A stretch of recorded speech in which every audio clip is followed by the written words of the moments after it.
Bharat Ratna doctor Bhimrao Ambedkar को कोटि कोटि नमन। ये कार्यक्रम डॉक्टर भीमराव अंबेडकर के जीवन पर आधारित है, जहां भारत की जनता के प्रति उनके योगदानों को पूरी सजगता से चित्रित और रेखांकित करने का प्रयास है। कार्यक्रम में दिखाई गई घटनाएं लब्ध प्रतिष्ठ पुस्तकों से ली गई हैं। इस कार्यक्रम के जरिए चैनल की ओर से एक विश्वसनीय, सजग और सकारात्मक प्रयास है कि डॉक्टर बाबा साहेब भीमराव अंबेडकर के जीवन की संघर्ष यात्रा एवं गौरव गाथा पूरे आदर के साथ घर घर पहुंचे और उनके योगदानों से सभी संपूर्णता में परिचित और आह्लादित हों।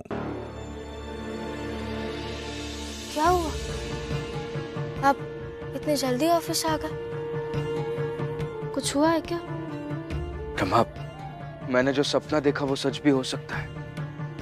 ये लोग ऑफिस में बैठकर पूरन जी को मारने के मंसूबे बना रहे थे। मैं गया तो मुझसे कहा कि नौकरी करते रहो और पूरन जी का एनकाउंटर होने दो और उन्हें मरने दो, या फिर नौकरी छोड़ दो। और आपने क्या किया? नौकरी छोड़ दी।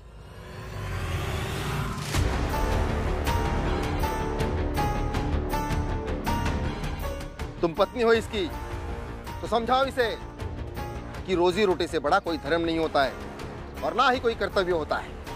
बेवजह नौकरी छोड़कर नाटक कर रहा है। ये जो कर रहे हैं उसके अपराधी आप ही तो है। आपकी भी तो रोजी रोटी यही पेशा है ना दरोगा जी?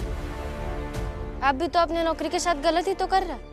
न्याय का साथ ना देकर साजिश रचने में मदद कर रहा है। ए रमा, अगर ज्यादा बोलेगी ना तो यही एनकाउंटर कर देंगे तुम्हारे पति का। इतना आसान है क्या मेरे पति का इनकाउंटर करना? पहले जिनके करने का प्लान किया है ना उनका कीजिए। अगर उन्हें बचाने के लिए मेरे पति रोजी रोटी छोड़ सकते हैं तो आप लोग उनको तो नहीं छोड़ेंगे। ठीक है, फिर बचा लो आज उसे, मैं भी देखता हूँ।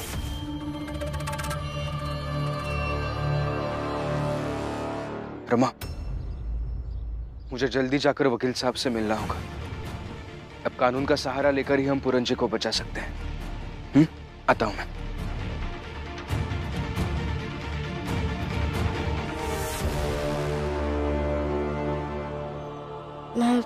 जाकर बाबा को बताती हुई। तो हुआ ये, भीम को आया एक बुरा सपना और वो सुबह सुबह उठ के घर से भाग गया। उसके पीछे भागी उसकी पत्नी और उनके भागने की वजह से ये हुआ, हमारे घर में अशांति। लेकिन भीम का कहना यह है कि वो अपनी जात के लोगों को खुशियां देना चाहता है, जबकि उसके वजह से सारे परिवार वाले और मोहल्ले वाले सब लोग परेशान हैं। बाबा, बाबा, बाबा, वो सच में एक बड़ी मुसीबत की तरफ बढ़ रहा है। क्या हुआ? उन्होंने जो सपना देखा था ना, वो लोग साजिश कर रहे थे उसकी। क्या? क्या? क्या कहा? मतलब भीम अभी सपने में सच देखने लगा है? हा?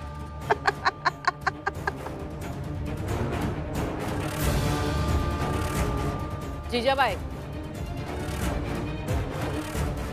कब से तू बोल रही थी? हमने किसी ने तुझे रोका नहीं ना? और कब से तू बकवास ही कर रही है ना, तभी चुप। रमा बेटा बोल, क्या हुआ? बाबा, वो जब ऑफिस से आ रहे थे ना, तब मैंने उन्हें पूछा कि क्या हुआ ऑफिस में।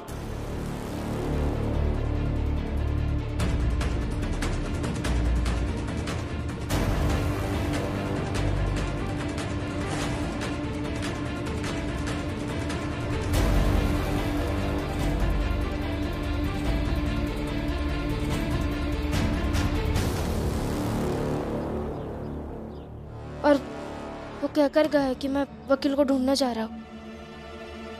आनंद, मुझे लगता है हमें चलना चाहिए। भीम को हमारी जरूरत होगी।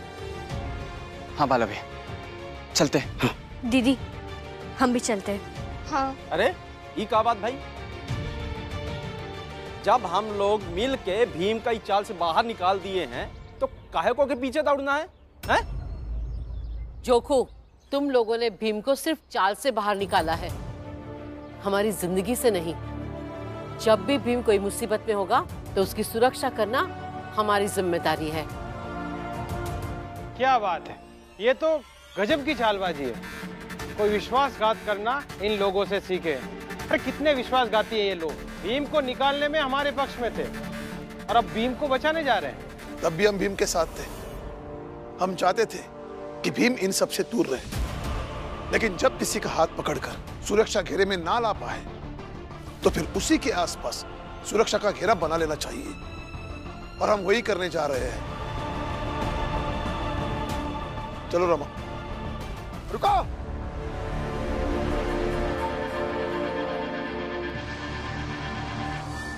इस चाल से कोई बाहर नहीं जाएगा।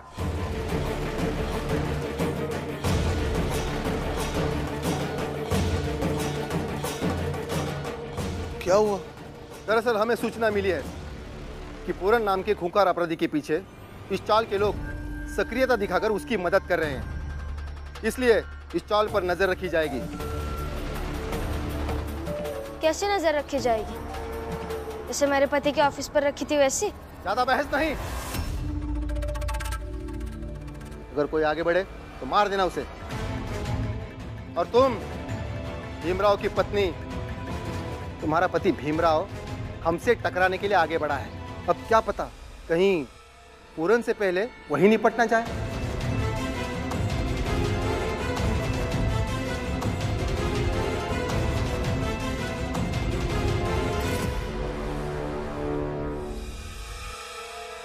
मैं चलता हूँ, तुम लोग शाम तक यही रुको। मैं तो जाऊंगी, चाहे आप गोली क्यों ना मार दीजिए। रमा!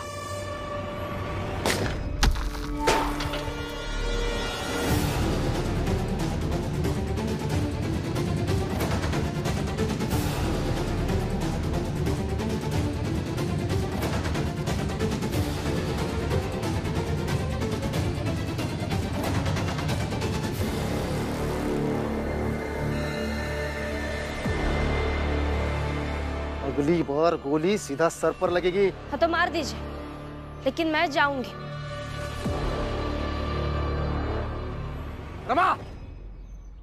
अगर तुम आगे बढ़ी तो वो मरेंगे जो भीम के विरोधी है।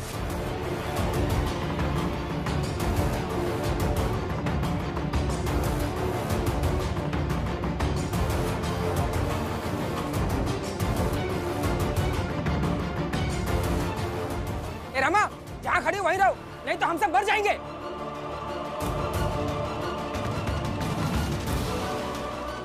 अब यही खड़ी रहो, शाम के समाचार आने का इंतजार करो। मैं चलता हूं।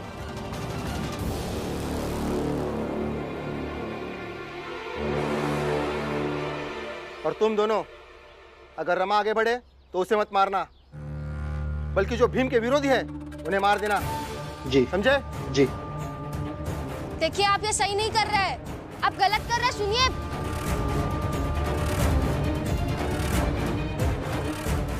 वकील साहब, मुझे आपकी मदद चाहिए। आज वो पूरन जी का एनकाउंटर करने वाले हैं। आप एक बार मेरे साथ कोर्ट में चलिए और केस ओपन करने की बात कीजिए ना, प्लीज। वकील साहब, वकील साहब मेरी बात सुनिए। सर आप मेरी बात तो सुनिए। आप ऐसे भाग क्यों रहे हैं? जवाब तो दीजिए मेरे सवाल का। सर मेरी बात सुनिए। सर रुकिए सर, देखिए, सुनिए मेरी बात सुनिए। आप ऐसे भागिए मत सर। भीम, जाओ यहाँ से। मैं तुम्हारी जितनी मदद कर सकता था मैंने सबसे चुरा कर दी, लेकिन अब मैं तुम्हारी और कोई मदद नहीं कर सकता। तुम यहाँ सबके सामने सड़क पर अगर बीच में मेरी मदद मांगोगे तो आते जाते सब लोग देखेंगे और सबको ये पता चल जाएगा कि मैं तुम्हारी मदद कर रहा हूँ, और मेरा तो सामाजिक बहिष्कार हो सकता है। अरे मेरी भी जिंदगी पूरन की जिंदगी जैसी हो जाएगी, इसलिए मुझे जाने दो। सर मेरी बात सुनिए। आप नहीं मदद करेंगे तो कौन मदद करेगा? पहले से मुझे 10-15 वकील मना कर चुके हैं। आप मदद नहीं करेंगे ना, सच में मर जाएंगे वो। अरे मर जाने दो उसे। अगर उसको बचाने जाएंगे ना, तुम और मैं मर जाएंगे। हमारा भी परिवार खत्म हो जाएगा और तुम्हारा भी परिवार मर जाएगा। देखिए सर, आप वकील हैं। आपका यह धर्म है कि आप दूसरों को न्याय दिलाए, दूसरे के न्याय के लिए खड़े हो जाए। आप खड़े नहीं होंगे न्याय के लिए तो कौन होगा, बताइए? मानते हो ना, मैं जो हूँ उसके हिसाब से मुझे धर्म के लिए लड़ना चाहिए। तो जरा सोचो, मैं दिन में 8 से 10 घंटे वकालत करता हूँ और बाकी समय अपने घर में रहता हूँ, आदमी बनकर, अपने समाज का इंसान बनकर। यानी कि दिन में 14 से 16 घंटे मैं समाज का हिस्सा बनकर रहता हूँ। क्या उनको ना देखूँ? क्या उनके प्रति अपने धर्म को ना निभाऊँ? इसलिए भीमराव, तुम जाओ और मुझे भी जाने दो। सर ऐसा मत कीजिए, मदद कर दीजिए। और आप घबराइए मत, आपको भी पता है कि कानून सुरक्षा देता है। कानून आपको भी सुरक्षा देगा, मुझे, मेरे परिवार को भी सुरक्षा देगा। आप बस पूरन जी के सब कुछ। अरे वकील साहब, अरे रुको रुको। कहाँ भागे जा रहे हो भीमराव? जिसे तुम पकड़ने की सोच रहे हो ना, वो तो चला गया, अब वो तुम्हें नहीं मिलने वाला। रही बात तुम्हें न्याय मिलने की, तो तुम्हें न्याय दिलाने वाला तो खुद घायल होकर जमीन पर पड़ा है। देखो पीछे देखो। वकील साहब, वकील साहब, वकील साहब, सर आप ठीक तो है ना? भीम, मैं तुम्हें यही समझाने की कोशिश कर रहा था कि सिर्फ चाहने से कुछ नहीं होता। मैं भी न्याय की हर लड़ाई लड़ना चाहता था। मैं भी चाहता था कि मैं तुम्हारी लड़ाई लड़ूं, लेकिन अब नहीं लड़ पाऊंगा। आज यहाँ सरेआम मुझको घायल कर दिया गया। कल हो सकता है मेरी बीवी, मेरे बच्चे को घायल कर दिया जाए।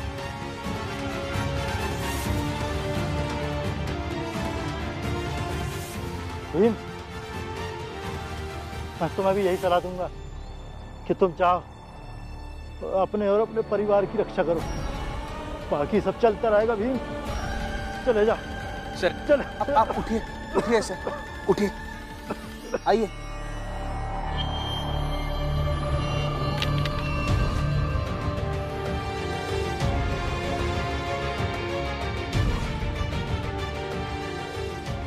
ये लीजिए। आइए सर, मैं आपको हॉस्पिटल ले चलता हूँ, आइए। कहाँ कहाँ जाओगे भीमराव?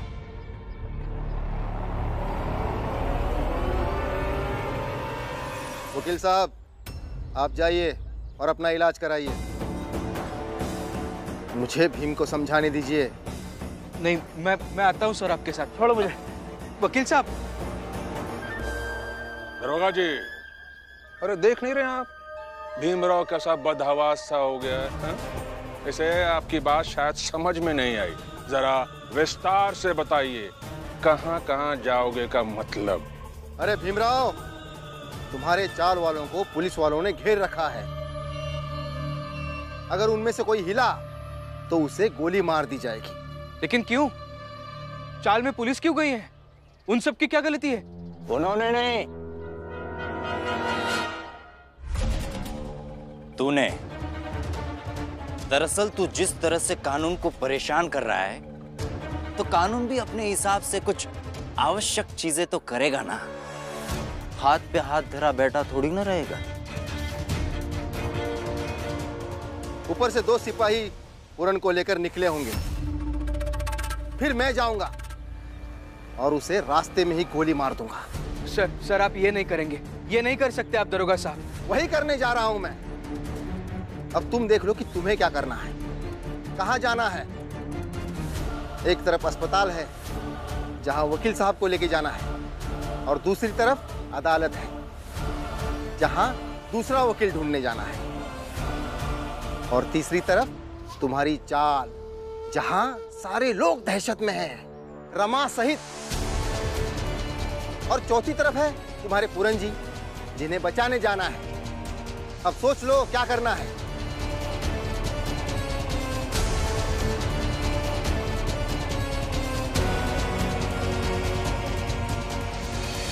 नहीं दरोगा साहब रुकिए। अरे तय तो कर ले, पहले कहाँ जाना है कि बस चल दिया?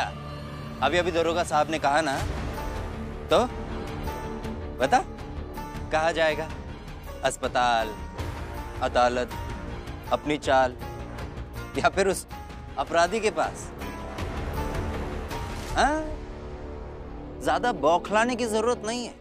तू एक काम कर, यहीं पर बैठ जा और आराम से सोचता रहे, और जब एनकाउंटर की खबर मिल जाएगी तो ऑफिस में आ जाना। आज हम सब जश्न मना रहे हैं। हाँ भीमराव, आ जाना पार्टी में। हाँ, और चाहे तो फिर से काम पर भी आ जाना। तुमने जो भाषण दिए थे ना, सब धीरे धीरे अखबार में छपवा दूंगा, अच्छा बिकेगा।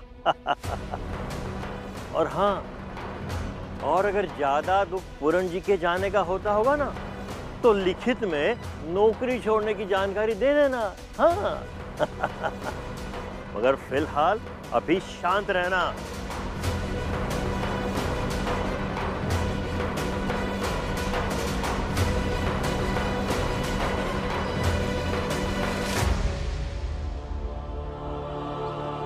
अरे ये तो निकल गया।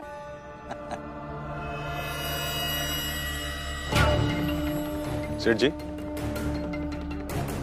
क्या लगता है आपको ये भीमराव इस समय कहाँ गया होगा? और कहा गया होगा अपनी पत्नी के पास। नहीं नहीं, मुझे लगता है वो वकील के पास गया होगा। मैं जानता हूँ ना अच्छी तरह से।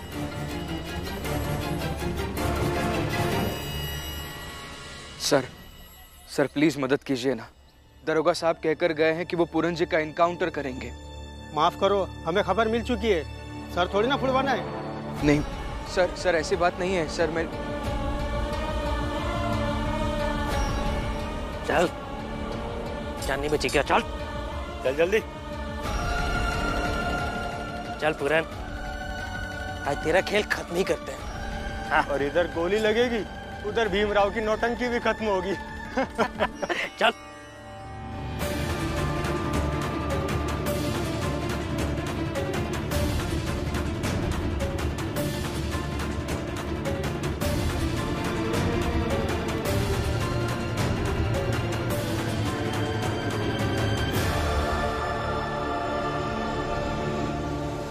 सर आप तो एक बार बात सुन लीजिए ना मेरी, मदद कीजिए ना सर, प्लीज सर। अरे भाई मरना नहीं है मुझे, जाओ कहीं और।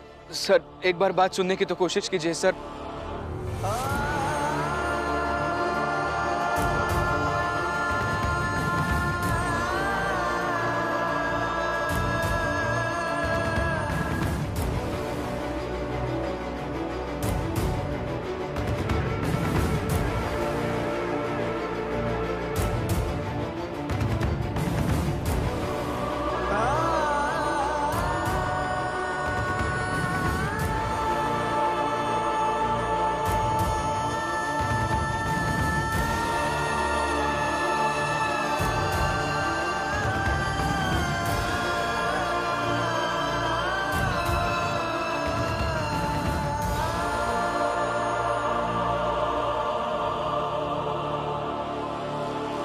बस खबर आ जाए कि वो पूरन मारा गया तो खेल ही खत्म हो जाएगा। फिर जश्न होगा यहाँ। मुझे भी इस खुशखबरी का ना बड़ी बेसब्री से इंतजार है। सेठ जी, जैसे ही पूरन के मरने की खबर आएगी ना, समझ लीजिए हम ये खेल जीत गए। क्योंकि हमने उस भीमराव की साख को पूरन के जीने मरने से इस तरह से जोड़ दिया ना कि इधर पूरन मरा, उधर भीमराव की इज्जत हमेशा हमेशा के लिए खत्म उसकी जात वालों की नजरों में। और कहते हैं ना, जब आम जनता की नजरों में उसका नायक हार जाए तो आम जनता बड़ी आसानी से दास्ता स्वीकार कर लेती है। उसी तरह से ये हमारी गुलामी स्वीकार कर लेंगे। और ये भीमराव जो इतने सालों से उन सब के मन में हमारे खिलाफ विद्रोह का बिगुल फूंक रहा था, देखिएगा उस पे हम ऊंची जात वालों की विजय पताका लहराएगी। अरे बड़ा जश्न मनाएंगे, बस थोड़ा सा इंतजार। हाँ साहब, ये तो हमारी जात वालों के लिए बहुत बड़ी खुशी की बात होगी। अगर पूरन मारा गया ना साहब, मैं उसका पुतला बनाकर बस्ती बस्ती घुमाऊंगा और फिर उसे लटकाकर जूते से मारूंगा। सुंदर, अति सुंदर।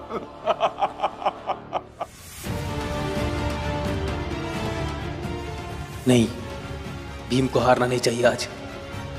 उसने मेरी जान बचाई थी, उसके लिए कुछ कर तो नहीं सकता, मगर उसके लिए दुआ तो कर सकता हूं। बस भीमराव, आज तुम जीत जाओ। सॉरी, मैं तुम्हारी कोई मदद नहीं कर सकता।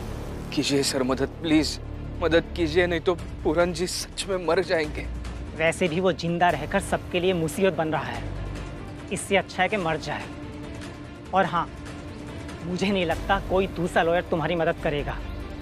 फिर भी ढूंढो, हो सकता है मिल जाए, शायद जिसे अपनी जान प्यारी ना हो।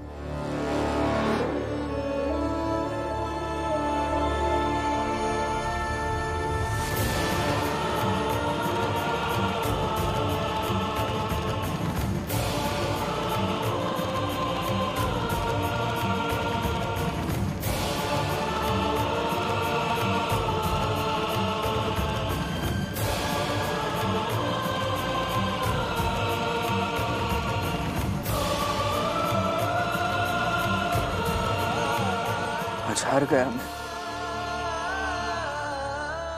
हार गया आज। अब कोई उपाय नहीं बचा है मेरे पास। अगर कुछ नहीं बचा है तो ये लड़ाई की नौटंकी छोड़कर जाओ। ऐसे क्या देख रहे हो? आज तो तुम्हारी हालत ऐसे लगती है कि ना ही कोई मदद कर रहा है और ना ही तुम इतने बड़े बंबई में ढूंढ पाओगे कि आज कहां पूरन को साहब मारने वाले हैं। वैसे इतनी जानकारी दे दें कि पूरन का समय समाप्त होने वाला है।